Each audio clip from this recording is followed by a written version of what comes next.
Hey, welcome, all my right thinkers. Thanks for tuning in to check out your boy, P-Funk. Think it right out here in the lab. What do I do for you? See, the sun's coming up. I got to beat that 12 o'clock rush, but I'm doing what I do for you. You know how we do it. Let's go. Rightism, 25 rules to live by. Storytelling, story with a message. The message is a story for life. I give you life lessons. You tune in to receiving them. We got a good thing going. Let's rock. Right Thinkers mission, and that's what I'm on, is to enlighten, inspire, educate, and motivate you, the individual, to a higher spiritual level of enlightenment. Right Thinkers way of life through a mental and spiritual discipline daily will help and guide you to attain your goal of spiritual enlightenment, aka know thyself. That's my mission, that you, as a right thinker, get the information and the knowledge you need to obtain to do just that. Know thyself. That's what I do it for. I do it for you. Let's go. Know thyself is the question I ask. Do you know you? Excuse me. It's rhetorical, but if you don't have the answer for yourself, that's okay. That's why I'm here to do that for you, Tony. And I can help you with that. That's what I do for you. Let's get this party started. Know thyself. A person who knows not and knows not that they know not is foolish. Disregard them. A person who knows not and knows that they know not is simple. You teach them. That's why I do what I do for you. Appreciate you too. Stay tuned. I got more for you. A person who knows not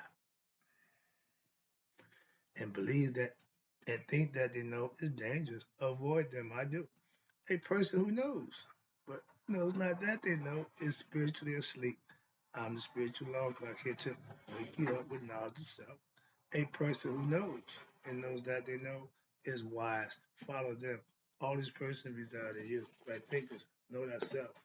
And to Maya, be true. I'm still in my book, and we still talk about, how about this one? Right thinkers, let's talk about the game. The end goal of right thinker is to becoming one with the divine self, is reaching what we call Nehast, aka stop. Oh, Nehas, it stops the do-over, aka reincarnation. There's a way to stop the cycle of rebirth and rebirth from redying and reincarnation concept. I'm about to help you out with that. This is what you want to know as a right thinker. Let's go. So now, all together, we talked about the accumulation, about karma. So we talked about all together the sum total of what a person's past actions, desires, feelings, thoughts, and the belief system that you decide to follow, considered the person's irene. That means everything you did, you're responsible. Popularly known as what? Karma in modern terms or the modern culture. We know karma as whatever you do, you get back. Okay, that's fine. But let's understand what it really means and get more in depth to get the concept right so we understand it. Not think we understand it, but really understand it. Watch this now.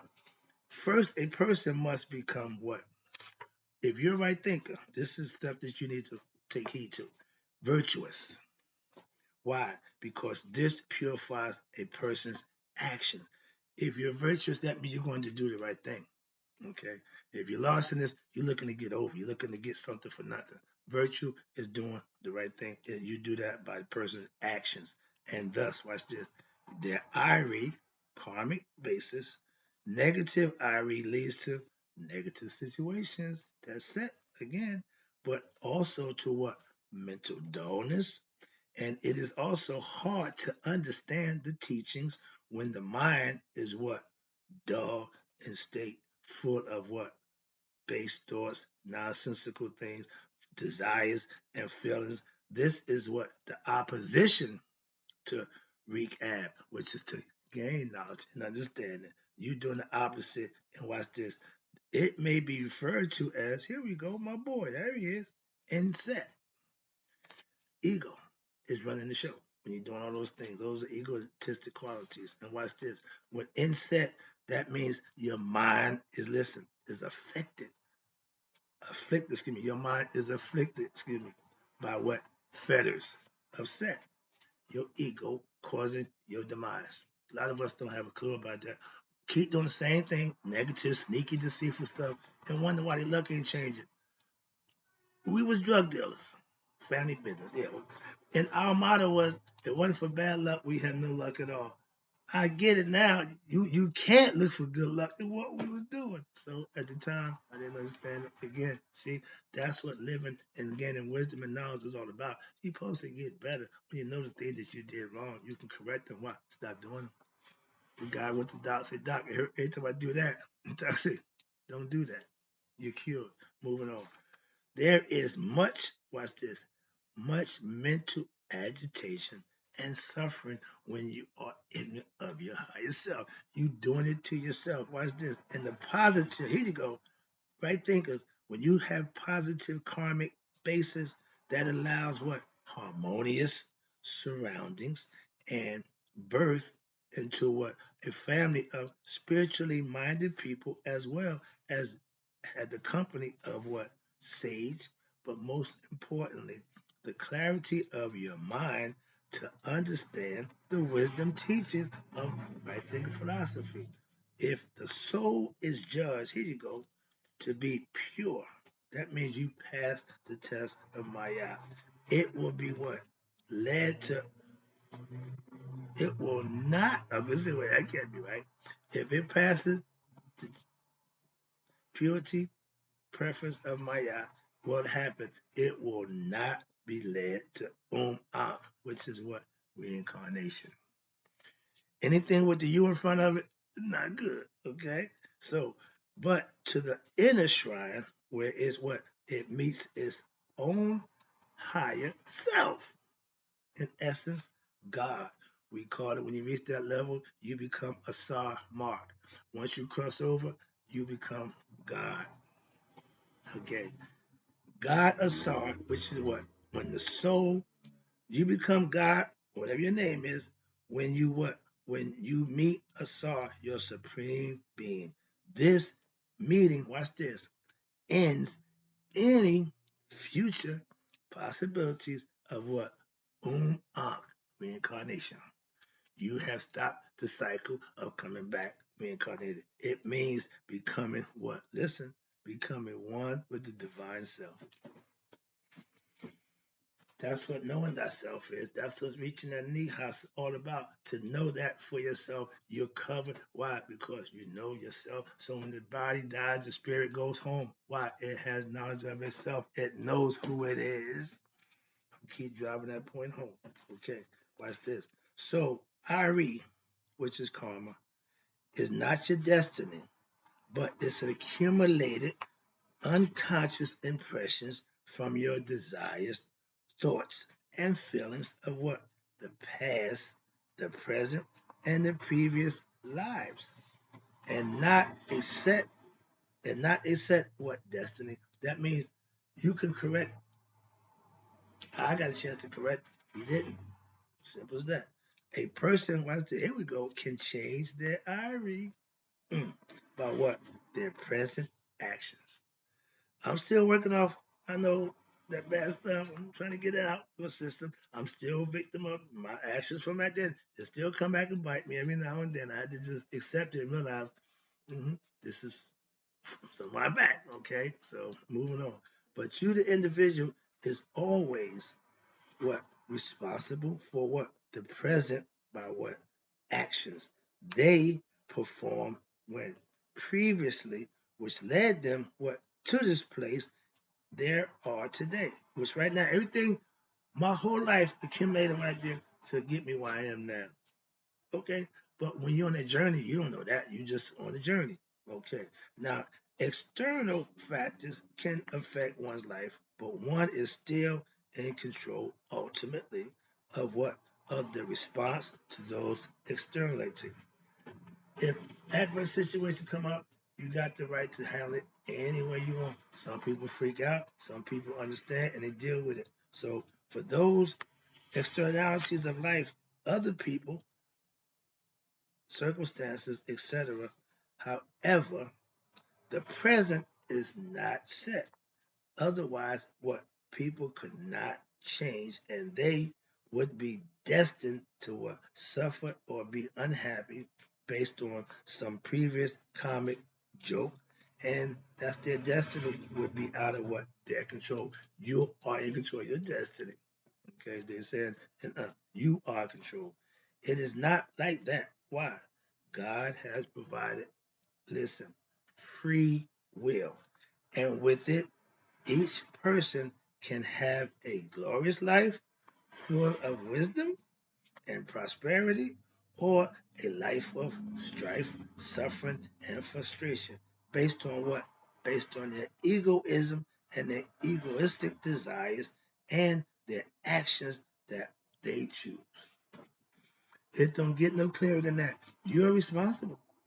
And if you're egoistical, you're going to do stuff that you got to be responsible for. Simple as that. When I was in the hustle game, my rule was if you can't do the time, don't do the crime. So I knew if I got caught committing that crime, I'm gonna have to do some time. I did, and I did. Simple as that. And no two ways about it. So simple as that. You make the decision. You gotta live with the decision you make, one way or another, be it good or bad. You just prefer to be good. I am now. Why? I ain't got time to be going to prison doing that nonsense. I'm trying to do the right thing, keep me where I need to be. So that's choices that we need to teach our young people. I made bad choices when I was young. If we could avoid young people making bad choices, we close some of them prisons down. Wow, we won't be going there. Open up more colleges, institution of knowledge. Not that I want the education too much either way, but I'll take that over to prison. How about that? Okay, moving on. Let me get this thing going. This is gonna be a two-part. Excuse me. But now, the concept, the ancient Egyptian word for Mishkenet is based on the word Mishkin. Mishkin means birthplace. That's why you see it double as the birthing plate. I mean the birthing brick. Back in the days, the woman would have two bricks. She'd sit on nail on and she'd give birth. Not laying back like this. The baby's on the spinal cord. That's why I gotta get them shots because the pain's on the spinal cord. Sit them up and let it just push it right out. Natural childbirth, they call it. Moving on, but that's neither there. But thus, Mishkanet is with the goddess, the cosmic force, which what? Which presides over the newborn souls. The new souls that come into the world, they're supposed to engineer and send them to the right place, so to speak. Okay, conceptually. Now, and what happened? She makes effect of a person's future fate determined by that person's what? Desires and unconscious inclinations by placing a person who is what? Been reincarnated into the appropriate circumstances for what? The new life based on previous actions and future potential. They're trying to set you up so you can wake yourself up. They're trying to put you in a better position to get what you need so you can go home. I like that idea. But then you got the goddess Shah, fate or destiny, and Ren Nunet, fortune, and you got Mishkanet. Together, they all form the principle of cause and effect. Because you did this is what you're going to get back. You reap what you sow. Okay. Now, which determines what? A person's future. Why? In accordance with what? Their IRE, aka actions, their beliefs, their feelings, and desires is their karmic basis, which means what? Therefore, these deities, the karmic forces set up by who? The divine God, decree whether or not a person will move forward or attain oneness with who? The divine self, or if the person will move backwards, going back and do it again, and experience the degrading states of mind, meaning you got to do a do-over. Why? You didn't make it. Okay? They determine what? The next birth, family, country, and circumstances, etc., that you're going to be born into. Just reading it. Of, watch this, of an individual. Everybody has the opportunity. When you don't pass, you're going to be born back into supposed to be a better situation until you can get it right. Now, the important thing to understand here is that what? That they do not determine a person's fate or destiny. They only carry out the sum total of that person's karmic will. Karma don't care. She's just going to do what she got to do. It's up to you. Whatever you did, karma going to bring it to you. Simple as that. It's like you standing before the judge, and he said, "Well, where's karma come by? Bam! That's his stuff." So you're responsible for what you do. That's what they keep trying to tell you, that concept, trying to get it through. I'm trying to get to this next page. Now, hopefully, now a person's karmic will is their what? Unconscious resolve based on what? Their accumulated desires, their beliefs and feelings by which what a person have lived. You are what you do. You're responsible for your actions. And what's this? The karmic basis. So if a person desires wealth and carries out various actions in an attempt to gain wealth, they set up a basis for seeking wealth. These actions become stored in the unconscious mind as impressions. And at the time of death, what happened? They impel a person to continue what? Searching for wealth in an unconscious way. If a person has, excuse me, if a person was evil in life, that they own karmic basis will send them to what? To a plane of consciousness where they will what? Suffer evil experiences, aka hell, hellish situations. We keep thinking hell is in now, it's all between the ears. All right. So this is known again as hell. I love when I do that. If a person was to was a performer or a performer of good deeds in life, their own karmic basis, watch this, will what? Will send them to a plane of consciousness where they will experience heavenly, pleasant conditions, bliss, aka Hotep, supreme peace. That's what they call heaven. This is known as heaven. I'm almost done. All right, here we go. Yeah, I'm trying to get it in. Now, if a person could not attain some desire in the prior present lifetime, misconnect will what? Will cause that person to what? Be reborn in where a country, family, or circumstances where they will be able to continue pursuing that desire of karmic will. And that's a good concept, good idea. But man, there's a lot of us. The number's grown. We got more people here than we got up there, conceptually. But what's this form of what? Desiring things which are ultimately perishable becomes the basis for your reincarnation. Wanting worldly things, desiring worldly things. Just got to have worldly things, pleasure of the flesh, money, big stuff. Well, if all that's a guaranteed return trip to Palookasville, which is back here. Okay, heaven was this, and hell are not permanent states of being. What for the soul? That's interesting. Like the physical world, and human life, heaven and hell are relative states. Okay, all relative states of experience are transitory. They all come to an end. The only state of being that is permanent and imperishable is when the mind is what? Enlightened.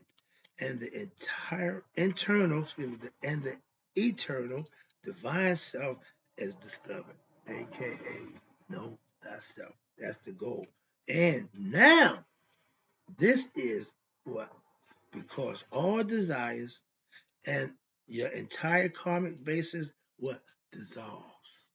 There's nothing else to need, nothing else to want. There's nothing else for you to have in this physical world. So you say bye-bye, and you go on to eternity. Now, enlightenment dissolve what? Your karmic basis. Why? Because it is made up of illusions of the mind, desires and passions, again, and ignorance of your higher self. And since spiritual practice and spiritual enlightenment does what? Eradicates ignorance and the illusions of the world. Why? You no longer desire those things because you understand they not what it all cracked up to be. You see past the illusion. And watch this. There is no desires left for that which is negative or for the inferior pleasures and attainments of what? Mortal existence. Becoming spiritual enlightened from inside, knowing who you are means nothing. I go to the gym every day to keep in shape. I want to live here as long as I can. So I'm gonna do what I need to do for my body, mind, and soul. That's how you live. And when it's done right and correct, it's extended for the person who does that. I just gave a lesson about semen retention. If you retain that for 28 days, Count a couple years onto your life, conceptually. Let me wrap this up. But watch this. Now, if a person was a practitioner of yoga in life, watch this. Their own purified karmic basis will what? Send them to what? Expand beyond desires and to what? Discover the divine self. That's the purpose of spiritually becoming spiritual enlightenment, getting past the human stuff and get to the spiritual higher level stuff. That's where it's at. Again, up here. This is known as what? Spiritual enlightenment or liberation or eternal freedom and more important, immortality, etc. You see where we're getting that from? With spiritual enlightenment, that means you know something about your higher self, which is spirit, which is God. Only this attainment, only spiritual enlightenment attainment, Nehast, will do what? End the cycle of birth and death, aka reincarnation, and going back into a body in order to what? Experience the physical human existence all over again, aka reincarnation. Therefore, spiritual philosophy directs a spiritual aspirant to what? To desire after that which is what? Not perishable, not the physical world, not fleeting, but the divine self, God.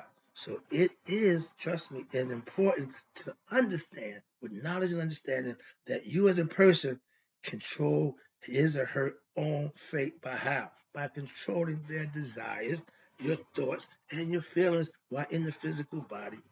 Thus, these put together comprise what is referred to as mind in mystical philosophy. Therefore, control of your mind is the most important aspect of spiritual practice because the mind determines what everything is all between the ears that happens where in life because it happens up here. Whether it be, listen, don't make a difference. Whether it be positive or negative, mind is the cause of experiences of hell or heaven, happiness or sorrow, enlightenment or degradation, etc. It's all in the mind. Control the mind, get wise, get spiritual knowledge, aka self-knowledge, and stop the cycle of reincarnation for yourself. I'm out. Hope you enjoyed the lesson. I'll be back.